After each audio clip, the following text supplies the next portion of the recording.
I know Brahma Kumari की हर centre में greenery, हरियाली, क्या है वो जो हम एनवायरनमेंट के लिए कर सकते हैं, 1 and 2 फॉर आवर हेल्थ?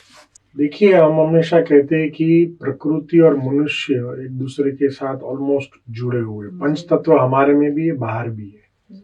जब हम बाहर एनवायरनमेंट को नुकसान पहुंचाते हैं तो इनडायरेक्टली हम अपने आप को ही नुकसान पहुंचा रहे हैं। वो समय नजदीक आ रहा है। आने वाले समय में the biggest of the war would be fought on water. जल जो है उसकी वैल्यू हम लोगों को समझ में नहीं आती है, क्योंकि मुंबई वाले तो समुद्र के आसपास है, परंतु फिर भी जो हम कहते हैं जल ही जीवन है, तो जल की वैल्यू हमको समझना चाहिए। And at the same time development at the cost of cutting of trees, that is very very fatal. वो भी सोचना चाहिए।